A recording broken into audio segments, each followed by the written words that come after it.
The Second Great Awakening, which I kind of introduced already, but I'm going to kind of go into a little more detail, is going to reinforce kind of the Republican values that we've talked about. Things like independence, individuality, responsibility, kind of having a say, being a virtuous citizen, that sort of thing.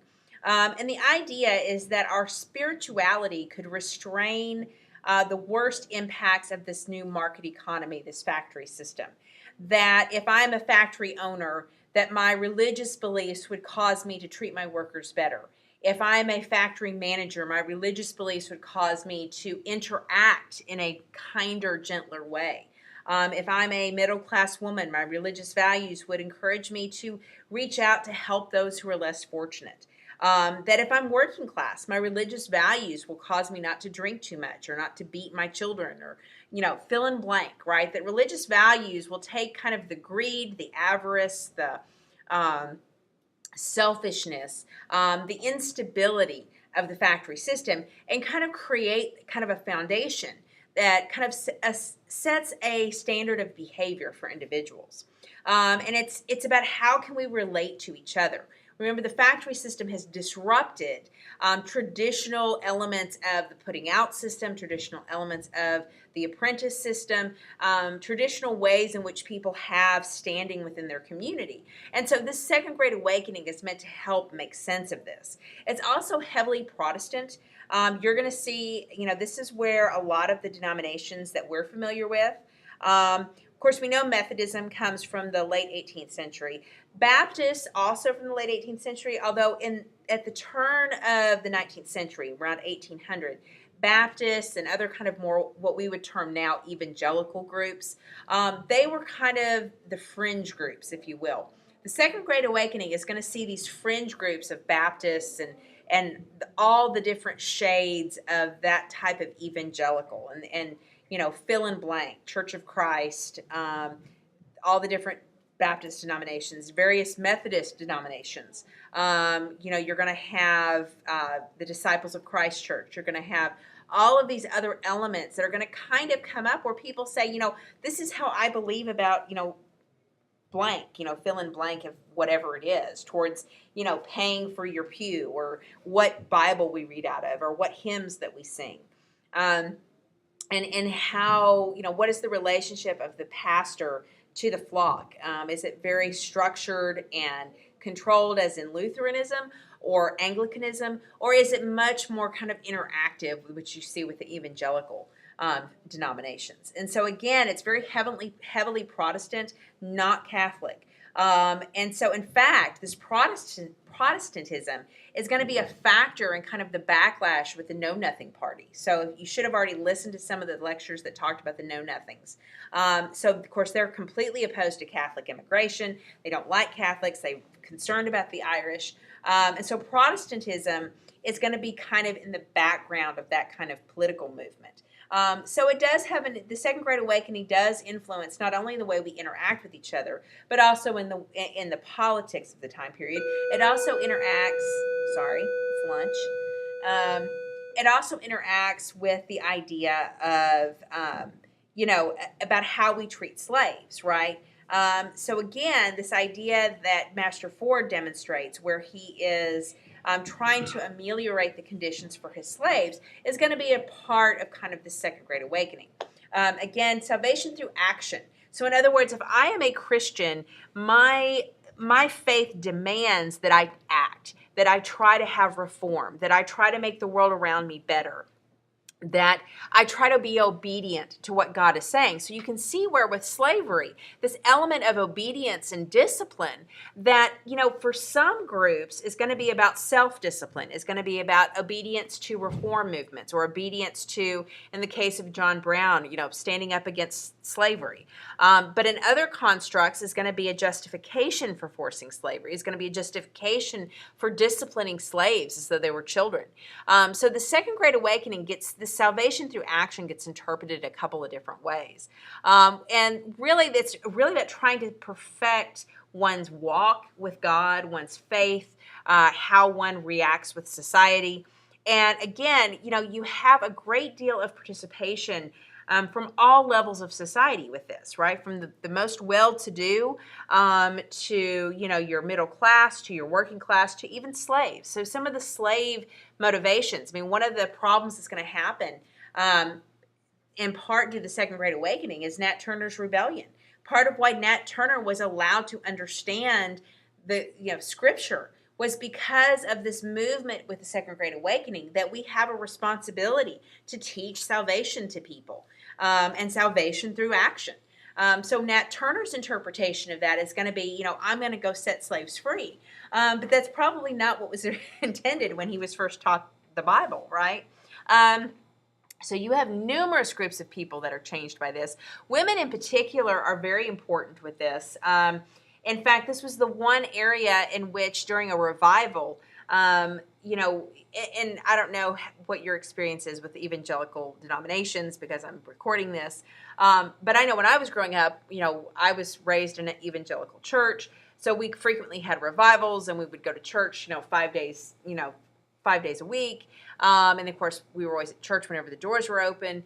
And, so the religious kind of the emotional element of reaching salvation and reaching out to people, again, very heavily based on emotion, which is ironic when you consider that this is the Victorian age. And the Victorian age is noted for being kind of repressive as far as emotional things and displays of emotion. And yet with religion, it was okay to be emotional.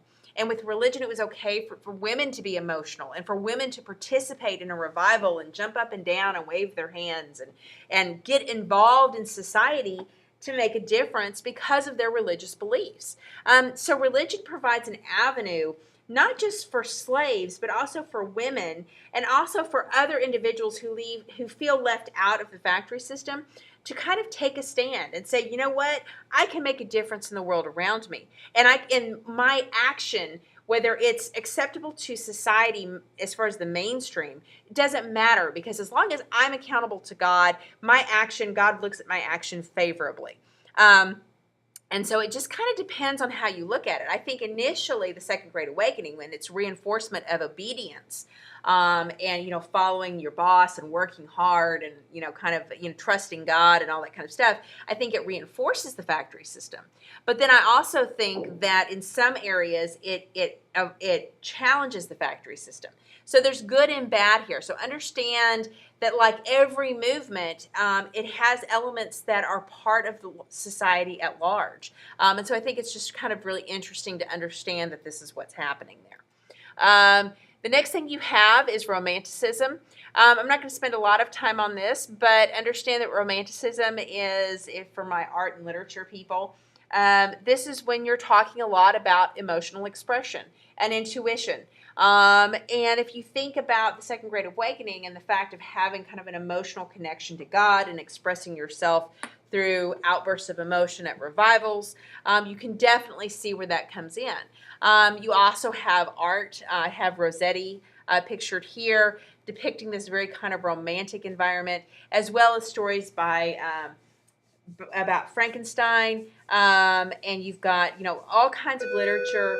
Lord Byron during this period is writing. So lots of people kind of ironically, while society is being repressed through the avenues of religion and art and that kind of thing, it's all about emotion and feeling. And I think it's very important for you to understand that, because the next movement that we want to talk about is going to be the Transcendentalists. The Transcendentalists are another group. Now, the Transcendentalists are not denominational, right? The Second Great Awakening is going to have very much a Judeo-Christian evangelical kind of background. Think, Baptist, Assembly of God, Church of Christ, that kind of thing. The Transcendentalists would be more of your unchurched people, right? They're going to tend, it's not that to call them atheist or agnostic is going too far, because they would not have called themselves that. They would have said that they recognize the existence of God. They're probably much more in line of what you would have considered as a deist, somebody that acknowledges that God works, that God's in place. To one degree or the other, they may have accepted the Trinity, depending on particular circumstances. The big thing with the Transcendentalists is, for them, religion and faith was not about the denomination that you belonged to or the church services that you went to. Instead, it was about your communion with nature, your communion with the world around you. That the idea is that God has created this world, and it's, and He's created us, and that we need to act in respect of nature. We need to act to take care of nature. That God can speak to us through nature. That communing with trees and environment and all that kind of stuff, and communing with our larger society. In other words, caring about slaves, about caring about the orphans, caring about the mentally ill, that the individual can reconnect with society. So they have kind of this belief where you step apart and you go into nature and you commune with nature and you commune with God by communing with nature. And then you come back to society and you bring that and you interact with society to make the human condition better. And their proposal was that if everyone had this level of introspection, if they really kind of analyzed their beliefs and their thoughts and why they did what they did and got in touch with kind of that inner spirituality, that would make human society better. Now, this sounds a lot like hippies, right? So the transcendentalists are the hippies before there are hippies, right? That's absolutely what they're all about, transcending the real world, transcending to a spiritual kind of realm, and then coming back and making a difference in the world around them and getting other people to have this transcendental experience. Some of your most famous names are Ralph Waldo Emerson, the famous poet. I included an excerpt of a poem here. Henry David Thoreau, which I think I've mentioned before, he leads kind of the civil disobedience movement, and kind of the idea that when our government fails to do what is right, that we have an obligation to try to push back, that we don't have to be violent, but rather we can have an influence in what society's doing. So I think that it's important for you to kind of grasp who these people are, recognize their names. If you are a big fan of Louisa May Alcott's Little Women, that book, Louisa May Alcott was a transcendentalist. Her parents were big transcendentalists, like part of the first wave of transcendentalism. So if you ever read Little Women, actually PBS is coming up with a remake, kind of like a video, like 2 different episodes or something like that. So anyways, so just kind of to give you a context for what transcendentalism was all about. So you can see this progression. So we have a factory system that's creating disruptions. You have a religious movement that's very much tied in making sense about this. We have romantic movements in literature and art that are about emotion and experience. You have transcendentalists that are about emotion and experience. And the common thread here is, how do we make sense of the world around us? And how do we make the world around us a little bit better? That we have an obligation to make the world better. So you go from the transcendentalists to what are the utopian communities. So the utopian communities would be kind of like a hippie commune. So again, don't think of the 1960s as the beginning of the counterculture movement. The reality is you had a counterculture movement in the first half of the 1800s. People that looked at the market economy and felt that it was creating such greed and such selfishness that it was damaging people, that it was damaging the society. And that the only answer was to withdraw from society. And if we could withdraw from this market economy that was hurting people and making people have less significance in the world around them, then we could instead create a utopian community, a perfect community, that we could find perfection, right? Now, some of these are very much tied to religious beliefs. Now, let me rephrase it. All of them are tied to religious beliefs, but they're not religious beliefs that are necessarily traditional Judeo-Christian evangelical beliefs, right? They're often tweaking this a little bit. And Brook Farm is the famous one for the transcendentalists, and I've already mentioned how the transcendentalists, for them, spirituality didn't necessarily have to do with a revival or a building or a denomination. And so for Brook Farm, it was about having this kind of communing with nature and everyone being at one and then trying to make the world better. Now, the problem with Brook Farm, of course, is that when you have everybody trying to commune with nature, it kind of, nobody's doing any work. So Brook Farm ends up not being particularly successful. I mentioned Louisa May Alcott. Her parents had gone to Brook Farm for a time being. Cane Ridge, you have the Shakers. The Shakers are another group that they're kind of an offshoot of just your standard Protestant religions. But they tended to believe in, first off, they did not believe in sex. They believed that men and women should kind of be segregated, if you will. They would come together for church services, but they would still be segregated within the church service. These are the ones that make the Shaker furniture. This is how they made their money. The idea was that they would create this community that was peaceful, that was full of religious reflection, where you weren't burdened by things like getting married or having kids or anything like that. You could just focus on oneness with God and expressing this, through kind of, constructive, whether it's, making something, like using your hands and actually doing something productive. So Cane Ridge is the famous Shaker kind of environment. Shakers are a very unique group. I believe they had a female religious leader. So women were seen as being equal with men with the Shakers. And they were seen as kind of odd, actually. Of course, anybody that's going to say, oh, no, you don't, we're going to segregate men and women and you never have to have sex and all that kind of stuff. You can imagine that probably doesn't go over real big with the community at large.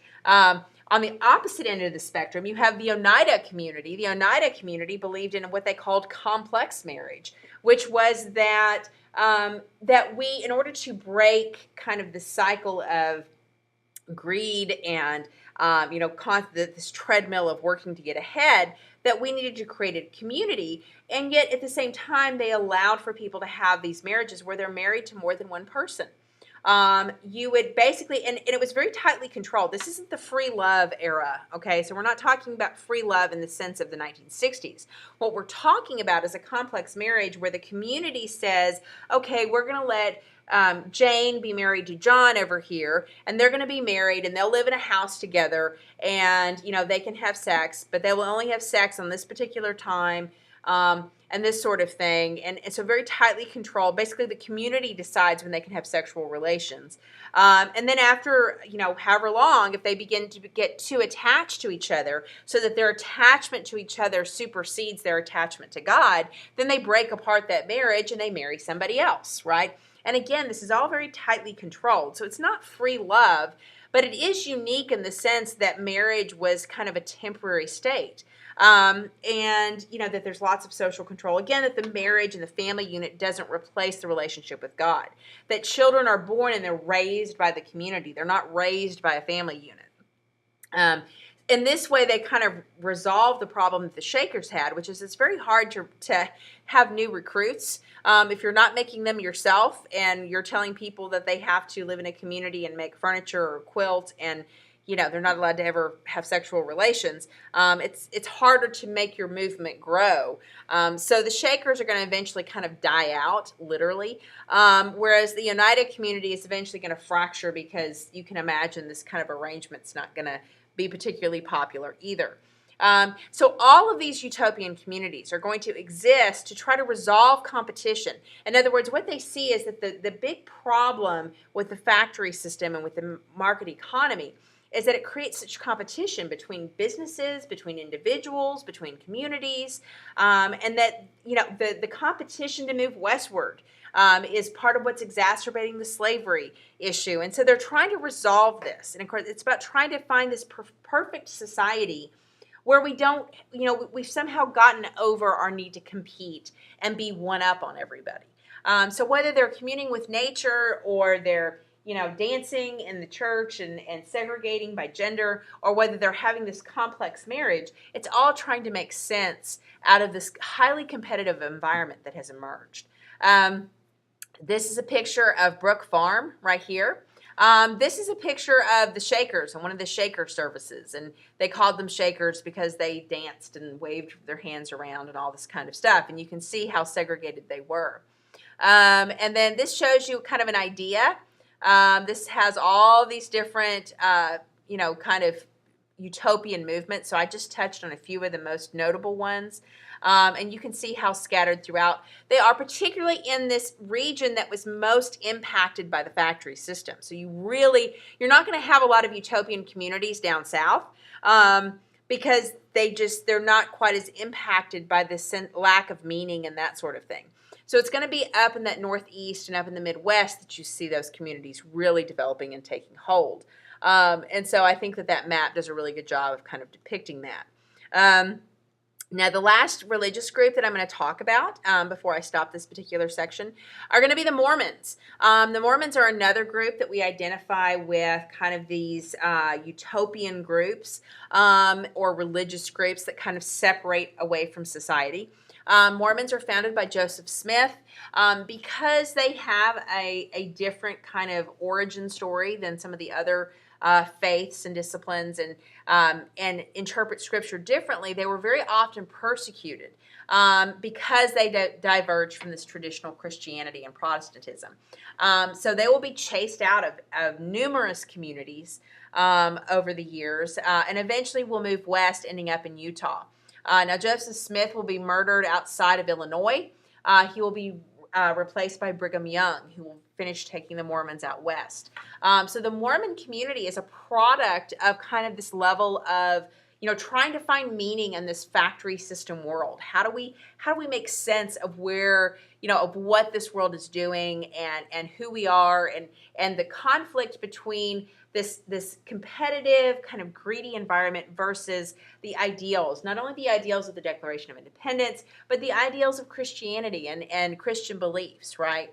And so how do we figure that out? So just understand that this is where the Mormons fit, the Mormons are one of the initial ones that blazed the trail westward. So when we start thinking about moving west later on, the Mormons are at the forefront of that. And I mentioned that, right, that this is part of that early movement west that was not very organized, nor was it officially sanctioned by the government. But soon it will be, and you'll start to see that the Mormons, really begin to have this development in the territory of Utah and that sort of thing. So I'm going to stop here, and we'll pick up with other